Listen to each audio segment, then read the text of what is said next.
500 million years ago, fungi colonized Earth. Today, Bitcoin is colonizing our financial system using similar innovations. Let me explain. This is a story of how symbiotic relationships can change the course of history forever. Just as fungi and plants formed a symbiotic relationship to successfully colonize dry land, humans can form symbiosis with Bitcoin to improve individually and to advance our species. Hey guys, Drew again. I turned the most important articles on Bitcoin into documentaries so more people can learn from them. This video was based on Bitcoin is the Mycelium of Money by Brandon Quittem.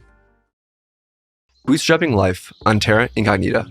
500 million years ago, all biological life lived in the oceans.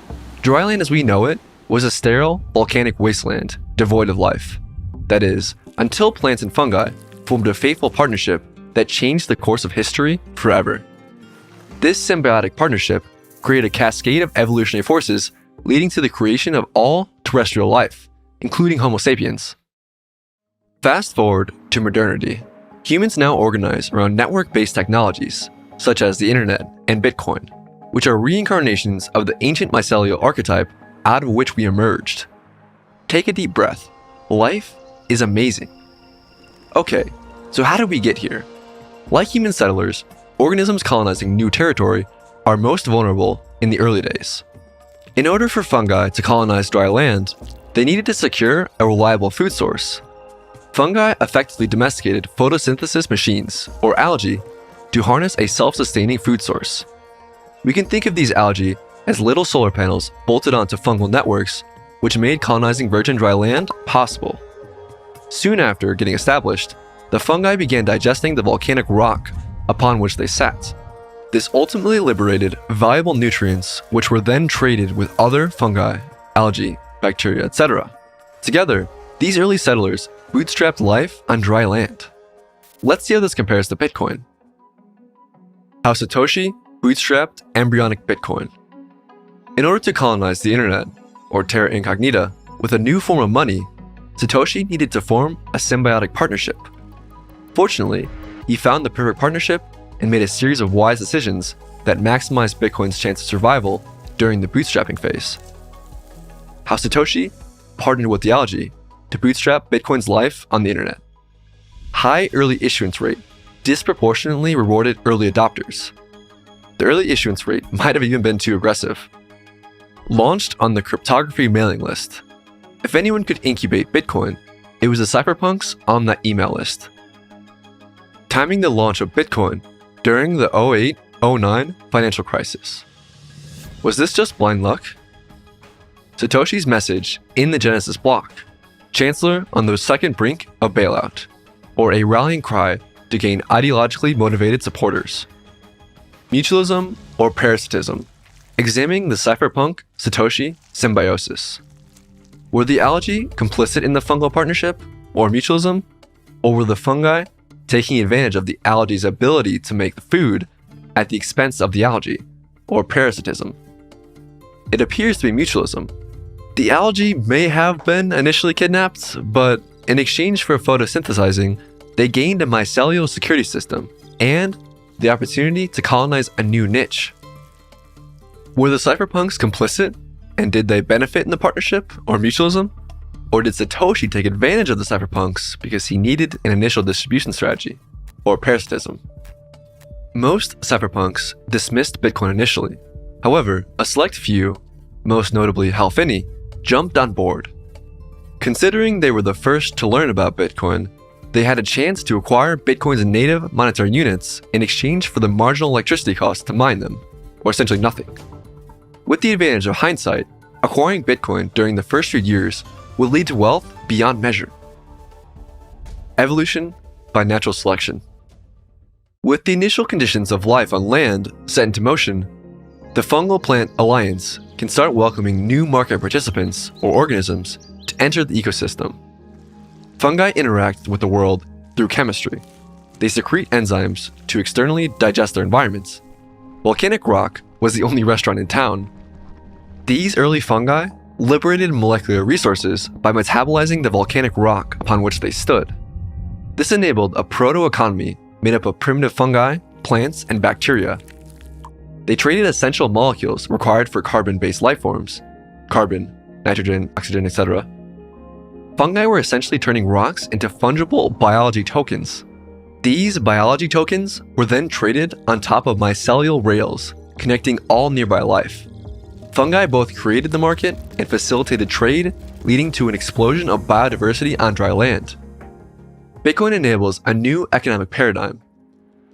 Just as novel organisms emerge via speciation to occupy newly created niches on dry land, Bitcoin evolves its DNA, or code, to produce new phenotypes, or novel features, to take advantage of new niches.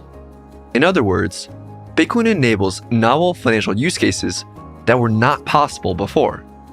This increases the size of the economic pie, thus generating wealth for society. Novelty provided by Bitcoin. The first and only implementation of absolute scarcity, which is hard to overstate. A global, near-instant, apolitical settlement system. Neutral money not easily captured by special interests. Uncensorable medium of exchange for black/gray markets. Democratization of basic financial services. Non-sovereign store of value with negligible barrier to entry. Bitcoin and Mycelium improve trade. Mycelium networks act as a resource transport layer and communications network connecting organisms in the biosphere. This enables organisms to voluntarily trade resources and knowledge across species lines. Increasing trade leads to increased specialization, or division of labor, further increasing biodiversity, or wealth and resilience, in the ecosystem. Currently, our governments form economic monopolies which prevent many citizens from accessing the global markets.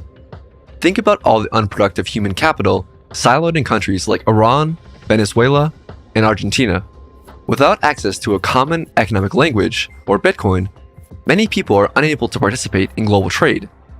As Bitcoin becomes ubiquitous, it unleashes human productivity, leading to increased innovation, specialization, and trade. We're already seeing some basic examples, such as freelancers in Venezuela using Bitcoin as a bridge currency to access US dollars, which effectively evades financial controls. Bitcoin enables economic evolution by natural selection.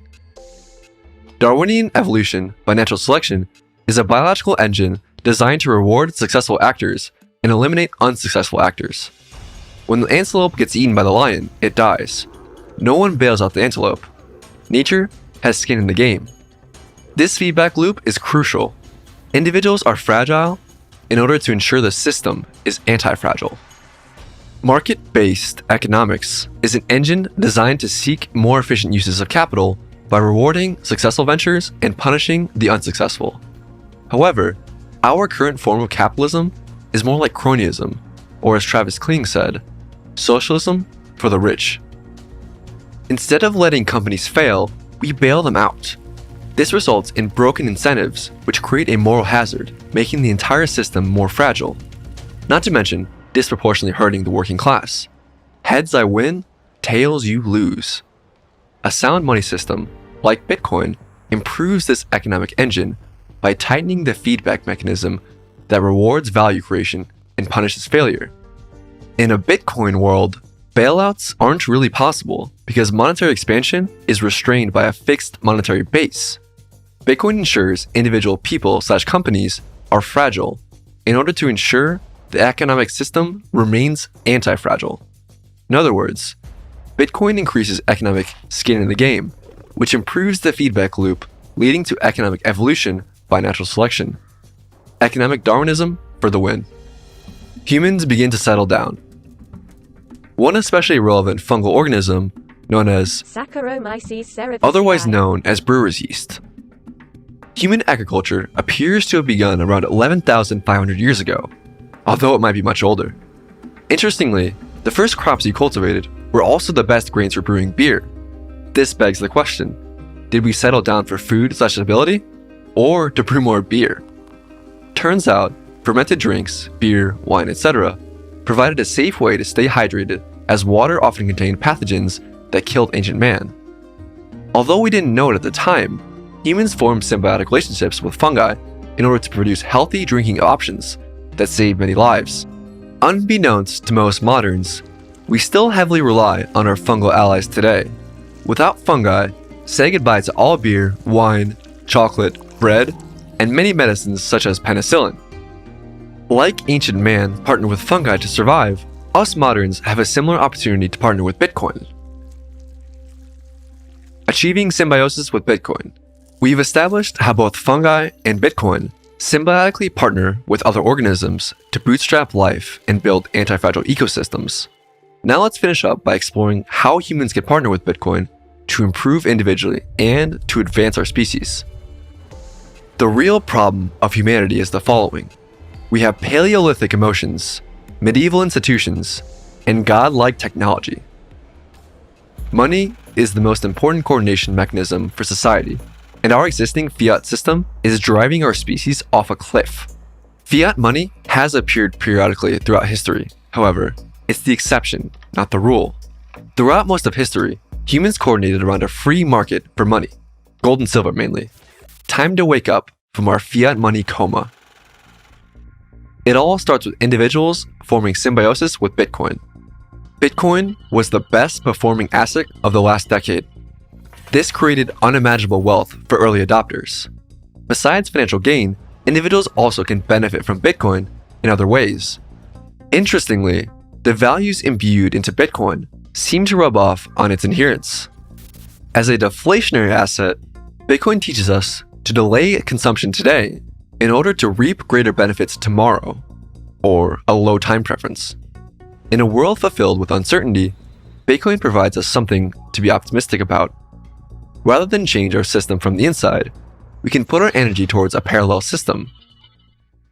Cryptography is fundamentally about defense. Bitcoin is the largest implementation of public key cryptography the world has ever seen. A world with strong cryptography shifts the balance of power towards defense. Defense from tyranny, censorship, overarching governments, and surveillance capitalism. Cryptography allows us to assert our natural rights. Bitcoin protects free speech, ensuring we can vote with our money. Free speech is the foundation of open societies. Forming symbiosis with Bitcoin preserves freedoms for our future generations, a cause worth fighting for. Bitcoin metabolizes fiat infrastructure. We can use fungi to clean up oil spills, halt erosion, create natural pesticides, and even decompose nuclear waste at Chernobyl. In a similar manner, Bitcoin can be used to clean up our dilapidated fiat infrastructure. We're experiencing a period of unprecedented monetary expansion. Bitcoin, as a fixed supply monetary good, serves as a counterforce to unfettered money printing. Short term, individuals using Bitcoin to avoid capital controls and hedge against local currency risk.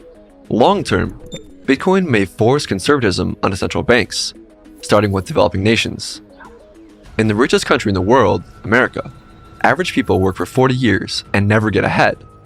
The legacy system was designed to siphon wealth from the bottom to the top, most notably during each financial crisis.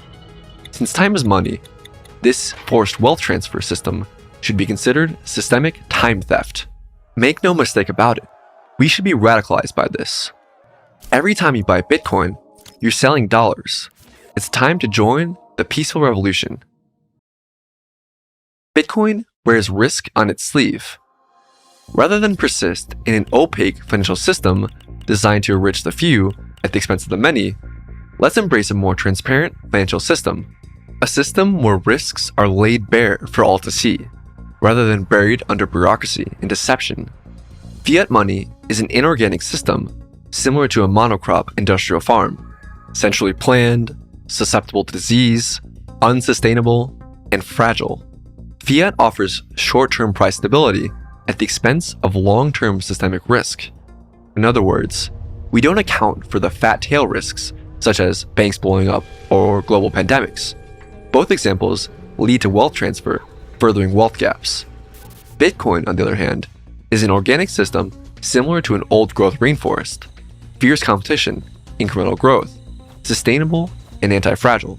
Bitcoin accepts short-term price volatility in exchange for long-term systemic stability. Bitcoin enables an anti-fragile monetary system, a huge win for humanity. Bitcoin promotes energy independence. Bitcoin has an insatiable demand for low-cost energy. Miners scour the earth for cheap energy assets, acting as the energy buyer of last resort. This incentivizes innovation in low-cost energy production, such as excess natural gas and stranded hydroelectric. Hash rate has been steadily rising, even when price is not. Bitcoin miners are inherently long Bitcoin. What do the miners know that you don't? Rather than putting our heads in the sand, it's time to form a partnership with reality. Let's assume Bitcoin continues its monetization path.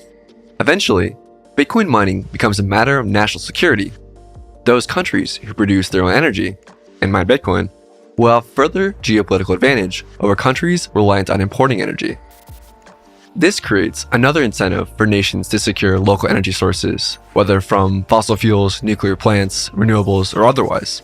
Long term, a world with more localized energy production is a more robust world. Like fungi, Bitcoin is an invisible membrane, improving the health of the ecosystem it occupies. Humanity will coalesce on neutral money. The current geopolitical game rewards those who exert influence over money production. This means large, powerful states politicize money and special interest groups competing for influence. Give me control of a nation's money, and I care not who makes the laws.